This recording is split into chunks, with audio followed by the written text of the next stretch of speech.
Hello friends, welcome back to my channel. मैं प्रीति आप सभी का स्वागत करती हूँ। आज मैं बनाने जा रही हूँ लिट्टी चोखा, बिल्कुल हमारे देसी स्टाइल में, जिसे बनाना बहुत ही सिंपल और खाने में तो टेस्टी लगता ही है। इसके लिए मैंने यहाँ पर लिया है 2 कप आटा। आटा आप अपनी क्वांटिटी के हिसाब से ले, जितने लोगों के लिए बना रहे उतना। साथ में मैं इसमें डाल दूंगी नमक, घी और अजवाइन। घी की क्वांटिटी एकदम कम रखनी है, जिससे हमारा आटा थोड़ा सा सॉफ्ट रहेगा और जैसे हमारा जो लिट्टी है बिल्कुल सख्त नहीं होगा। और तीनों चीज़ों को अच्छे से हाथों से मसल मसल के कर लेंगे मिक्स। और आटा लगाते समय इस बात का ध्यान रखना है कि बिल्कुल हमें सख्त आटा लगाना है, जिससे हमारी लिट्टी बहुत ही क्रंची बनेगी, ऊपर से और अंदर से बिल्कुल सॉफ्ट रहेगी। यहाँ पर थोड़ा थोड़ा पानी डालते हुए आटा को हम एकदम सख्त सा गूंथ लेंगे। गूंथने के बाद इस आटे को हम 5 मिनट और इस तरह से दबा के हथेलियों से मिक्स कर लेंगे। ऐसे करने से क्या होगा, हमारा आटा बहुत अच्छी तरह से गूंथ जाएगा और बहुत अच्छा सेट होगा। लिट्टी भी हमारी बहुत अच्छी बनेगी। लिट्टी का आटा तो हमने तैयार कर लिया। आटे को हमें रेस्ट कराना है 10 से 15 मिनट। जब तक ये हमारा आटा रेस्ट करेगा तब तक हम लिट्टी के अंदर की सत्तू की फिलिंग बना लेंगे और साथ में बाकी चीज़ें भी हम तैयार कर लेंगे। यहाँ पर मैंने लिया है एक बाउल में मैं डाल देती हूँ। यहाँ पर मैंने डाला है 100 ग्राम सत्तू। आपको जितनी क्वांटिटी में बनाना हो उतना सत्तू ले सकते हैं। इसमें मैं डाल लहसुन, थोड़ा सा अदरक कूट के रख लिया है मैंने। साथ में मैंने थोड़े से लहसुन के पत्ते रखे हैं, धनिया पत्ता, गोल मिर्ची कूट करके रख लिया है। सभी चीज़ों को एक एक करके हम आटे में मिक्स कर देंगे। यहाँ पर मैंने लहसुन और लहसुन का पत्ता दोनों यूज किया है। अगर आपके पास लहसुन का पत्ता ना हो तो आप इसे स्किप कर सकते हैं, सिर्फ लहसुन को ही कूट के डाल सकते हैं। साथ में मैंने मिर्ची भी कूट ली है, आप मिर्ची को यहाँ कट करके भी डाल सकते हैं। इसके बाद मैंने यहाँ पर थोड़ा सा डाल दिया है गोल मिर्ची और सभी चीज़ों को कर लेंगे आपस में मिक्स। और छोटा छोटा कट करके मैंने यहाँ रखा था प्याज। एक मीडियम साइज का प्याज मैंने एकदम बारीक चॉप कर लिया था, उसे भी मैं इसमें डाल दूंगी। प्याज की क्वांटिटी आप अपने सत्तू के अकॉर्डिंग रखें। अगर आपको ज़्यादा प्याज पसंद है तो आप ज़्यादा डालिए। यहाँ पर मैं डाल देती हूँ अजवाइन, साथ में कलौंजी, और यहाँ पर मैं डाल देती हूँ आधे नींबू का रस।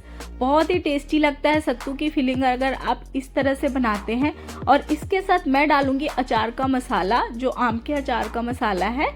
इससे भी इसका टेस्ट बहुत अच्छा आता है। सभी चीज़ों को हम कर लेंगे आपस में मिक्स। और इसमें हम डाल देंगे सरसों का तेल। तेल यहाँ पर बहुत ज़रूरी है, क्योंकि सत्तू की क्वांटिटी के हिसाब से तेल भी हमें डालना है। एक बार हम हाथों से मिक्स करेंगे, अगर तेल कम लगेगा तो हम यहाँ पर सरसों तेल डाल देंगे। यहाँ पर हम कच्चे सरसों का तेल का यूज कर रहे हैं, बिल्कुल तेल को गर्म नहीं करना है। इसकी झांस जो सत्तू में आती है ना, बहुत अच्छी लगती है। और बिल्कुल पारंपरिक तरीके से जिस तरह से बिहार यूपी में ये लिट्टी बनती है वैसे ही हम बना रहे हैं। इसको हम उपले पे बनाएंगे, जो बहुत ही टेस्टी और क्रंची बनेगा और अच्छा लगता है ये खाने में। देखिए यहाँ पर तेल की क्वांटिटी अगर आपको कम लग रही हो तो आप यहाँ तेल डालें। पानी का यूज बिल्कुल सत्तू में नहीं करना है, नहीं तो हमारे सत्तू का टेस्ट खराब हो जाएगा। एक बार आप नमक चेक कर ले, अगर आपका नमक ठीक है इसी स्टेज पर, अगर ज़्यादा है कम है तो आप उसे नींबू डाल करके एडजस्ट कर सकते हैं। तो यहाँ पर नमक की क्वांटिटी चेक करने के बाद इस तरह से हमारे जो सत्तू के हैं गोले से बनने चाहिए। और यहाँ पर मैं डाल देती हूँ नमक। नमक मैंने नहीं डाला था, नमक को भी डाल करके मैं कर देती हूँ सभी चीज़ों को मिक्स करने के बाद ये हमारा सत्तू का फीलिंग जो है वो तैयार हो चुका है। और बिहार का लिट्टी चोखा बहुत ही फेमस है और ठंड में तो इसे खाने का कुछ अलग ही मज़ा है। इस तरह से जब आप लिट्टी चोखा बनाते हैं तो सबको बहुत पसंद आता है। और आटा भी हमारा सेट हो चुका है। अब हम आटे को छोटे छोटे टुकड़ों में कट कर लेंगे। एक बार आटे को अच्छे से नीट कर ले, मिक्स कर लेते हैं। उसके बाद हम आटे को छोटे छोटे टुकड़े कर लेंगे और उसमें हम लिट्टी को अच्छी तरह से तैयार करेंगे। आटे के हमें छोटे छोटे बॉल बनाने हैं, जिससे बहुत ज़्यादा आटा का अंश ना हो और सत्तू की फीलिंग बहुत अच्छे से हो। इसके लिए हमने यहाँ पर छोटे छोटे बॉल साइज के जो रोटी बनाते हैं उस तरह से हमें अलग अलग यहाँ पर टुकड़े कट कर लेंगे। और सारे एक साइज के हो, इसलिए एक साथ हम इस तरह तोड़ के रख लेंगे। उसके बाद हम इसको तैयार करेंगे, फिलिंग डालेंगे। इस तरह से मैंने तैयार कर लिया। अब एक एक आटे के पीस को इस तरह से लेके बीच में हम कटोरी के जैसा कर लेंगे। यहाँ पर एक बात का ध्यान रखिए कि हम इसे उपलों पे सेक रहे हैं, इसलिए आटे का जो लेयर है बहुत ज़्यादा मोटा होगा तो जल्दी सिकेगा नहीं। अगर आप आटे की लेयर पतला रखते हैं तो हमारा बहुत अच्छे से बहुत जल्दी सिक जाएगा, क्योंकि सत्तू में किसी चीज़ को पकाने की ज़रूरत नहीं है, सिर्फ हमारे जो आटे की लेयर है वो अच्छे से पकनी चाहिए और अच्छे से क्रंची होनी चाहिए। इस तरह से एक एक करके सारे लिट्टी को हम तैयार कर लेंगे। और ठंड में लिट्टी चोखा खाने का मज़ा ही कुछ और है। साथ में कच्ची मूली और धनिया की चटनी मिल जाए तो फिर कमाल ही हो जाए। इस तरह से जब आप लिट्टी बनाते हैं ना तो बहुत अच्छा लगता है। लगता है। और इस तरह से हम एक एक गोल गोल करके लिट्टी तैयार कर लेंगे। दूसरा भी मैं आपको चेक करा देती हूँ। इससे होगा क्या कि आपके जो आटे की लेयरिंग पतली होगी तो बहुत जल्दी सिकेंगे और क्रंच भी बहुत अच्छा आएगा लिट्टियों में। इसीलिए यहाँ पर आटे की लेयर को आपको पतला रखना है, जो हम पूड़ी की लोई बनाते हैं, गोला बनाते हैं, उसी टाइप का रखना है। और बिल्कुल बाहर का हमारा जो लेयर है पतला सा रहेगा तो बहुत जल्दी सिक जाएगा। इस तरह से सारी लिट्टी को हमें तैयार कर लेना है। और बिल्कुल इस तरह से सारी लिट्टी हमारी तैयार हो गई। अब हम कर लेते हैं अपने चोखे की तैयारी। लिट्टी बिल्कुल एक साइज की बनी है, सेकने में आसानी होगी। यहाँ पर मैंने लिया है एक गोल बैंगन। इस तरह से मैं 3 से 4 जगह कट लगाऊंगी। कट लगाने का मकसद ये है, इसके अंदर हम जितने लहसुन छील के रखे और मिर्ची को इसके अंदर ही फिल कर देंगे।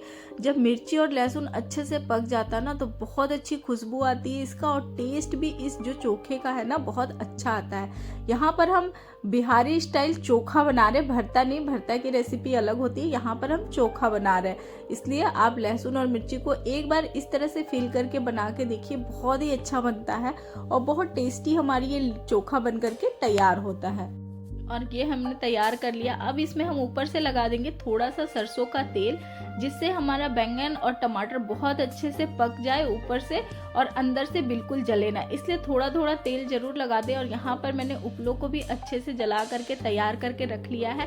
पहले हम इसमें डाल देते हैं बैंगन और टमाटर। अभी आग बहुत ज़्यादा है, थोड़ा सा बैंगन टमाटर पकने के बाद हमारे उपलों की जो आग है धीरे धीरे कम हो जाएगी। उसके एक साइड में हम डाल देंगे इस तरह से अपनी लिट्टी को सेकते समय एक बात का ध्यान रखें, एक साथ आप बहुत ज़्यादा आग में अगर लिट्टी को डाल देते हैं तो ये पकेगा नहीं, कच्चा रह जाएगा। और एक एक करके इस तरह से जब आप लिट्टी को डालते हैं थोड़ा कम आग में तो बहुत अच्छे से ये सिकता है। और डालने के बाद आप फटाफट इसे पलट दें, बिल्कुल ठंड का टाइम है। इस तरह से आप लिट्टी बनाते हैं ना तो एक तो आग सेकने का मजा और दूसरा लिट्टी खाने का मजा, दोनों ही बहुत ही अच्छा लगता है। इस तरह से मेरा हमारा बैंगन भी पक रहा है और साथ साथ हमारी लिट्टी भी, हम फटाफट इसे पलट के सेक लेते हैं। और टमाटर बैंगन हमारे अच्छी तरह से पक गए हैं, हम इसे निकाल लेते हैं। इस तरह से जब आप बैंगन और टमाटर को भून के या पका के जो चोखा बनाते हैं ना, वो गैस के पे पकाने वाले बैंगन के चोखे से बहुत टेस्टी लगता है। और एक बार आप इसे खाएंगे तो फिर वो चोखा खाना भूल जाएंगे। इस तरह से देखिए हम लिट्टी को हर तरफ से पलट पलट के अच्छे से सेक लेंगे। लिट्टी को सेकने में आपको बिल्कुल टाइम देना है, बहुत ज़्यादा हड़बड़ी नहीं करनी है और कम आग में सेकना है। ज़्यादा आग में अगर आप सेकेंगे, यहाँ बीच बीच में हम बैंगन को भी चेक करते रह रहे हैं, हमारा बैंगन और टमाटर अच्छी तरह से पक चुका है। आपको लग रहा है यहाँ आग कम है, लेकिन बहुत अच्छे से हमारी लिट्टी एक एक करके फटती हुई ऐसे क्रैक्स आ जा रहे हैं, जिससे हमारी लिट्टी ये पता चल रहा है कि अच्छी तरह से सिक रहा है या सिक गया है। एक एक करके पलट पलट के हम इसे क्रंची कर लेंगे और बहुत अच्छा सा ये लिट्टी हमारा बन करके तैयार हुआ है। देखिए हर लिट्टी में अच्छे से क्रैक्स आया। थोड़ा सा हमें और इसलिए सेकना है कि इसमें अच्छा सा एक क्रंच आ जाए। क्रंच आने से ऊपर से ये क्रंची रहेगा, अंदर से सॉफ्ट। जब हम इसमें घी डाल के खाएंगे ना बहुत ही टेस्टी लगेगा। लिट्टी हमारा सिक करके तैयार हो चुका है। अब यहाँ पर मैंने बैंगन और टमाटर को अच्छे से छील लिया था। साथ में यहाँ डाल देती हूँ थोड़ा सा धनिया के पत्ते, साथ में मैं नमक डाल दूंगी। और लहसुन मिर्ची तो हमें डालना नहीं है, क्योंकि ऑलरेडी हमने जो इसमें पकाए थे वो अच्छे से पका हुआ है। और इसे हाथों से कर देंगे हम अच्छे से मिक्स। इस तरह से जब आप आग में पका करके चोखा बनाते हैं ना, तो उसका टेस्ट आपके गैस पे जो बनाए हुए चोखे से बहुत डिफरेंट आता है और बहुत टेस्टी भी ये लगता है। एक बार इस चोखे को आप खाने के बाद गैस पे पका के आपको खाने का मन ही नहीं करेगा। इस तरह से बैंगन और टमाटर को अच्छे से कर लिया है मिक्स, और ये हमारा चोखा भी बन करके तैयार हो गया। इसमें हमें कुछ नहीं डालना था, सिर्फ नमक और थोड़ा सा हम इसमें डाल देंगे सरसों का तेल।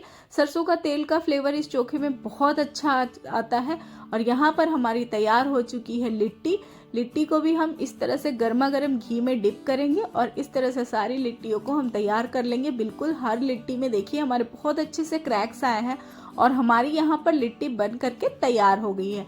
फ्रेंड्स, मेरी वीडियो अगर आपको अच्छी लगती हो तो प्लीज़ मेरी वीडियो को लाइक और चैनल को सब्सक्राइब जरूर करिएगा। और मेरी ये लिट्टी चोखा की रेसिपी आपको कैसी लगी मुझे कमेंट करके भी ज़रूर बताइएगा। हर बिहारी का ये फेवरेट होता है। यहाँ पर मैंने सिलबट्टे पे बनाया था धनिया के पत्ते की चटनी, साथ में मैंने यहाँ पर बनाया था चोखा, और चोखे के साथ लिट्टी को फोड़ करके गर्मा गर्म घी डाल के खाने का मजा ही कुछ और होता है। ये हमारे बिहार की आन बान शान है। मिलते हैं फ्रेंड्स।